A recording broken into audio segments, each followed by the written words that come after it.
नमस्कार, खबर दमदार में आप सभी का बहुत स्वागत है। मैं हूं आपके साथ में मनदीप। खबरों की शुरुआत करते हैं। बरेली में धर्मांतरण कराने वाले गिरोह का पुलिस ने पर्दाफाश किया।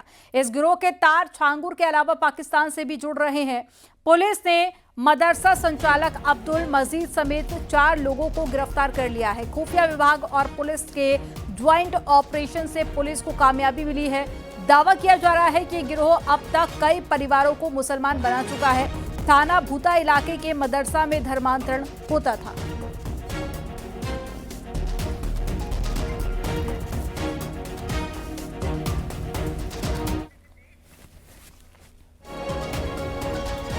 बदायूं में ईसाई धर्मांतरण मामले में पुलिस ने केस दर्ज कर 4 आरोपी को गिरफ्तार करके जेल भेज दिया। प्रलोभन देकर ईसाई धर्म अपनाने का दबाव बनाए जाने का आरोप है। यह मामला इस्लाम नगर थाना क्षेत्र के कुदावली गांव का है, जहां पर एक घर में हृदेश उर्फ विक्की नाम का शख्स लोगों को ईसाई धर्म के बारे में बताता था और बकायदा हर रविवार को यीशु की प्रार्थना सभा कराई जाती थी और लोगों को बड़े बड़े सपने दिखाकर ईसाई बनाने का आरोप यहां पर लगा है और एजेंडा चलाया जा रहा था ईसाई बनाने का। आपको बता दें कि पुलिस की रेड में घर से 30 से 40 लोग मिले हैं। थाना इस्लाम नगर में दिनांक 25 अगस्त को सुसंगत धाराओं में अभियोग पंजीकृत किया गया एवं 4 लोगों को गिरफ्तार किया गया है। इसमें विवेचनात्मक कार्रवाई प्रचलित है।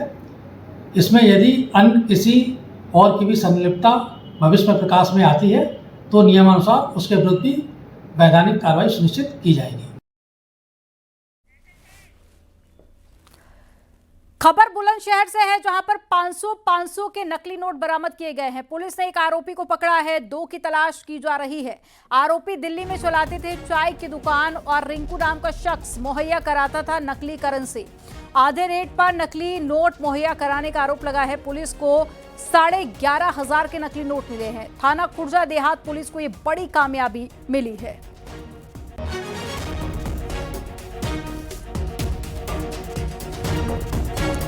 सीतापुर में आवारा कुत्तों ने साइकिल से जा रहे छात्र पर हमला कर दिया। कुत्ते ने छात्र के पैर पर अटैक किया, जिसके बाद में छात्र साइकिल से कूदकर भाग गया। पूरी घटना सीसीटीवी कैमरे में रिकॉर्ड हो गई है। मामला महमूदाबाद कोतवाली क्षेत्र के मोतीपुर चौराहे का बताया जा रहा है।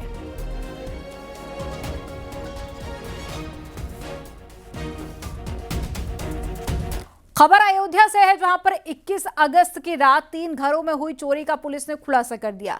पुलिस ने 2 शातिरों को गिरफ्तार कर लिया है। हालांकि शातिरों के 2 साथी फरार हैं, जिनकी तलाश की जा रही है। पुलिस के अनुसार चोरों ने झरियापुर गांव में रेकी कर घर की दीवार फांदकर लाखों रुपए के आभूषण और कैश पर हाथ साफ किया था। बाइक और 2 अवैध असला भी बरामद की गई।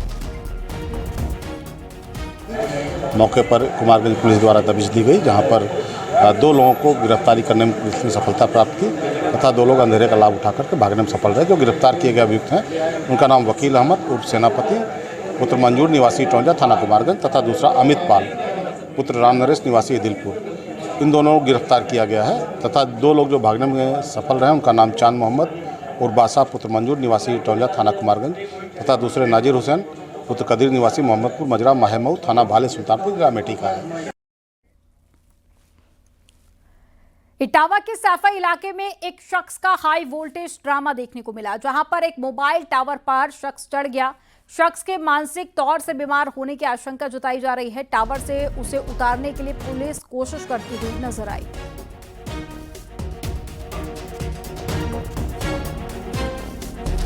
जालौर में कार और ऑटो रिक्शा की भिड़ंत हो गई, जिसमें आधा दर्जन से ज्यादा लोगों के घायल होने की खबर है। हादसा अकोड़ी गांव के पास में हुआ है। मौके पर पहुंची पुलिस ने घायलों को अस्पताल में भर्ती कराया। हादसे के बाद में हाईवे पर जाम भी लग गया, जिसे पुलिस ने बहाल कराया।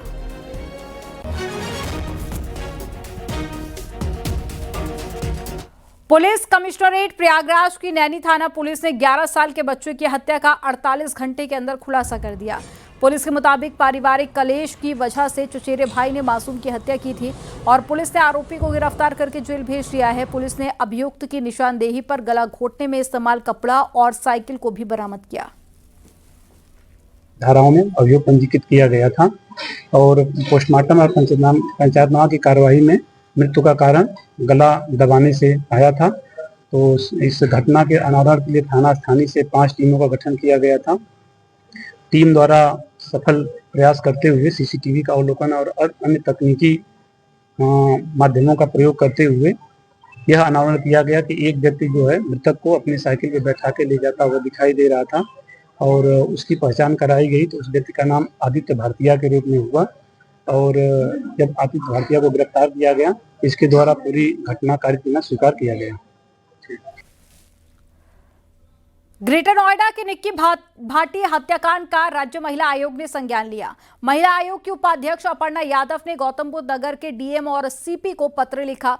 महिला आयोग ने अब तक हुई गिरफ्तारियों की जानकारी मांगी है। अपर्णा यादव ने आरोपियों के खिलाफ कठोर कार्रवाई के भी निर्देश दिए।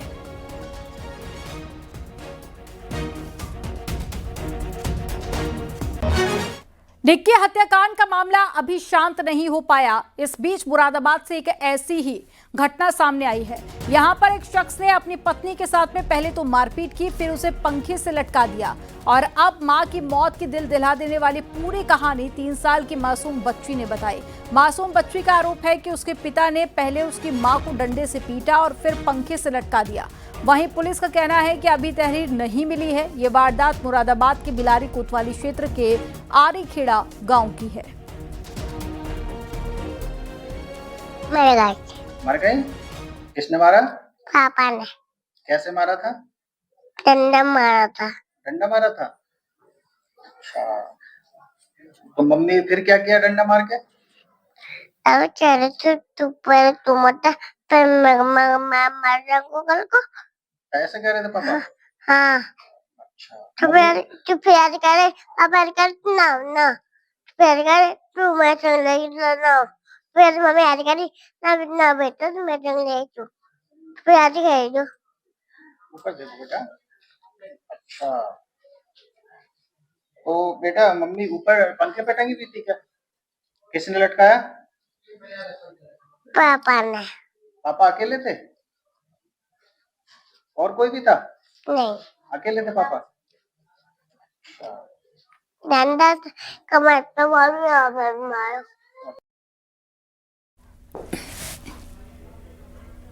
के मर गई है, उस पर पुलिस पहुंची थी और डेड बॉडी को पुलिस ने कब्जे में ले लिया है। उस डेड बॉडी को पीएम के लिए भेजा गया है। इसमें पोस्टमार्टम जो है उसमें एसडीएम द्वारा भरा गया है। निशा नाम की ये महिला है, इसकी 5 साल पहले अरविंद नाम के एक व्यक्ति से शादी हुई थी। तो उसका पति है वो शराब पीने का आदी है और कल रात में उन दोनों के बीच में झगड़ा भी हुआ था।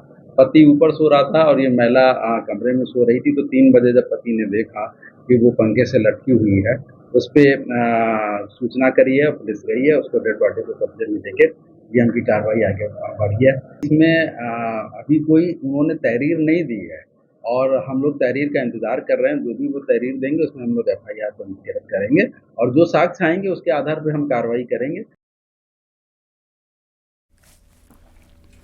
देवरिया में गोरखपुर रेलवे ओवरब्रिज के नीचे बनी अवैध मजार पर मुद्दा उठाने के बाद में बीजेपी विधायक डॉक्टर शलभमणि त्रिपाठी को जान से मारने की धमकी मिली है।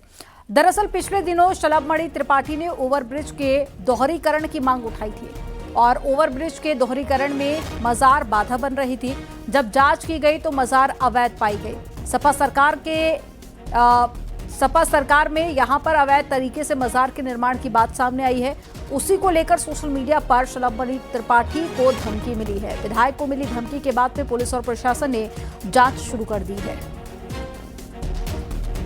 ये स्पष्ट हो चुका है कि ये जो मजार है ये पूरी तौर पर अवैध है। ये बंजर जमीन पे बनाई गई है, सरकारी जमीन पर बनाई गई है और 1993 में समाजवादी पार्टी की सरकार आते ही बंजर जमीन को मजार में और कब्रिस्तान में कन्वर्ट किया गया है। तो मैंने मांग की है कि उसको उस पर कार्रवाई करते उसको ध्वस्त किया जाए ताकि हम उसका विकास का जो काम हमारा है उसको आगे बढ़ा पाएं।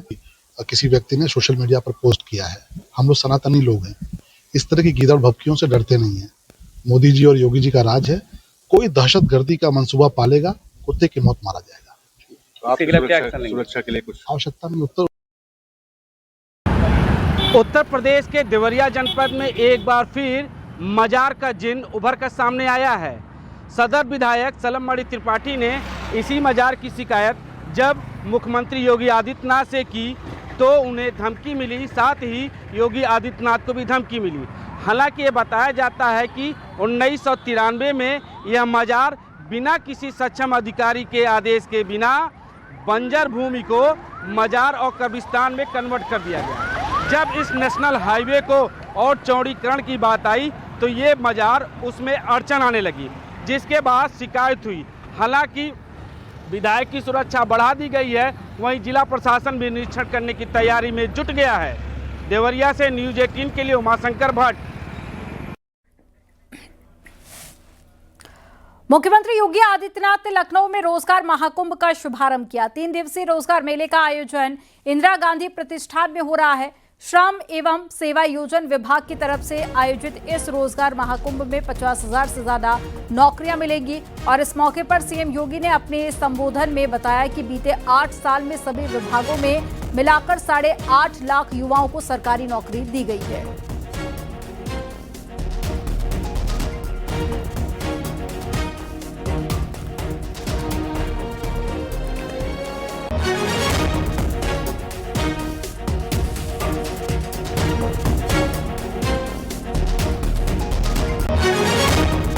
उत्तर प्रदेश पुलिस में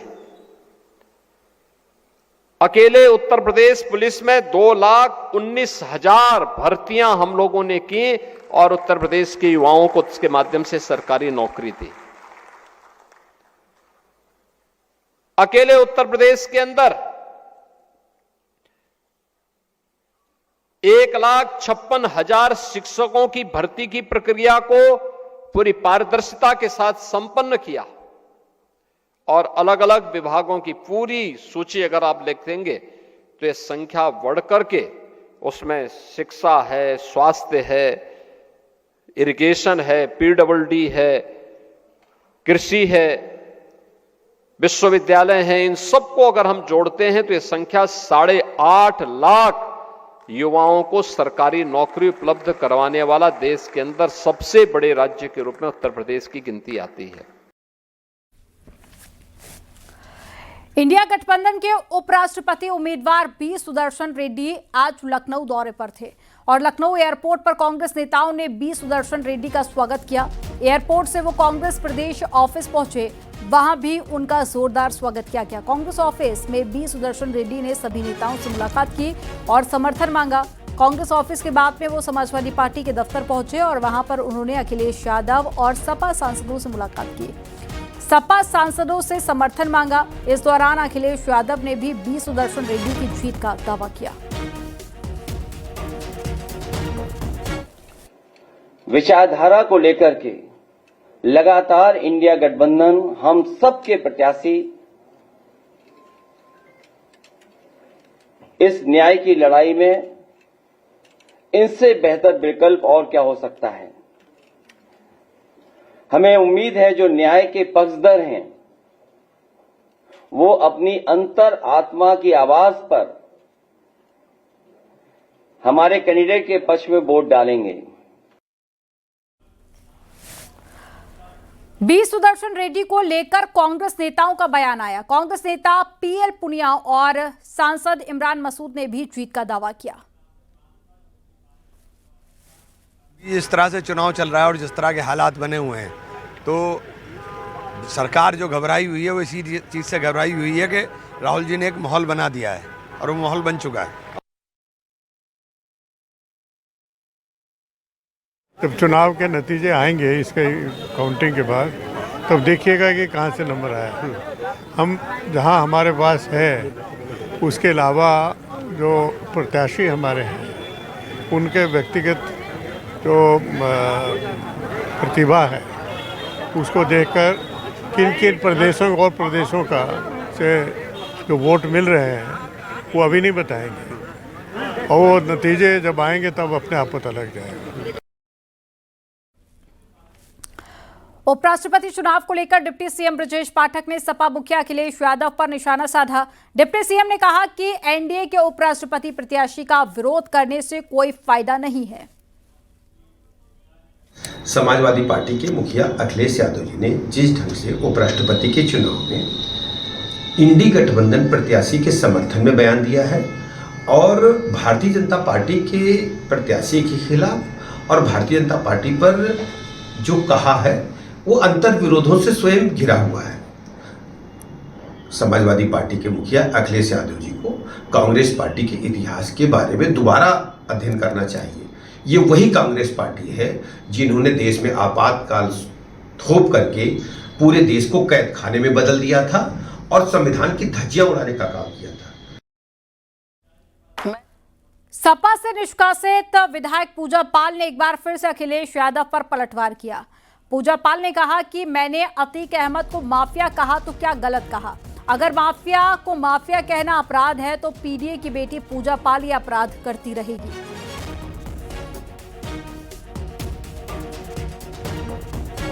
ने अगर अतीक अहमद को माफिया बोला तो क्या गलत बोला?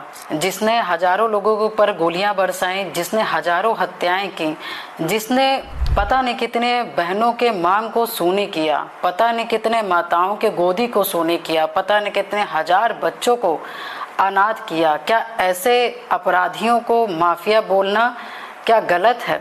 अगर एक माफिया को माफिया बोलना अपराध है तो ये अपराध पिछड़े समाज की बेटी पूजा पाल बार बार करती रहेगी। पूजा पाल मामले पर यूपी सरकार के मंत्री ठाकुर रघुराज सिंह ने अखिलेश यादव पर बड़ा हमला बोला। उन्होंने कहा कि अखिलेश ने मुसलमानों की वजह से पूजा पाल का साथ नहीं दिया। साथ ही कहा कि अखिलेश का पीडीए मुस्लिम के आगे छूट जाता है।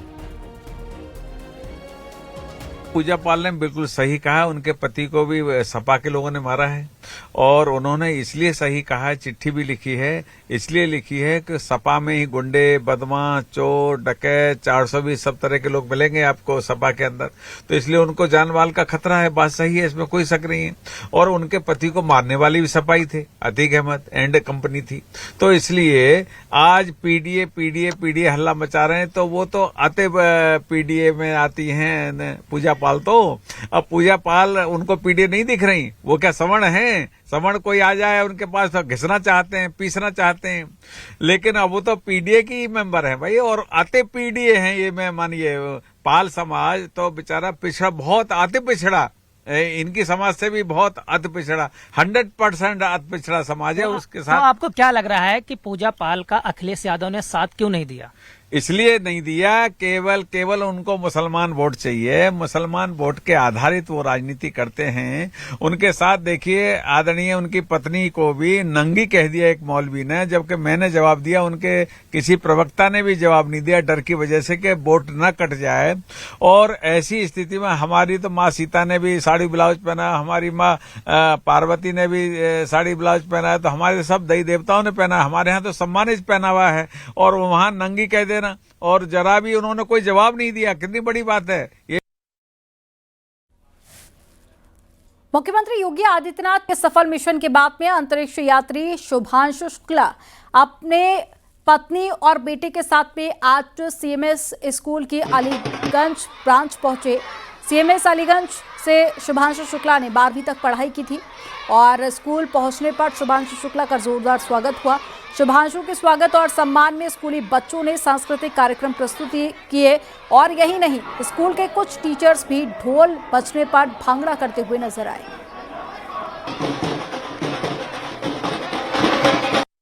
और स्पेशली अच्छा लग रहा है कि जिन टीचर से हम लोग डरते थे आज उनको डांस करते हुए देख रहा हूँ, तो बहुत मज़ा आ रहा है ये देख के। समय बदल गया है तो बहुत ही अच्छी फीलिंग है, बहुत फेमिलियर है। यही क्लासरूम से मैंने पढ़ाई की है और वापस आके बहुत अच्छा लग रहा है। It's like coming back home.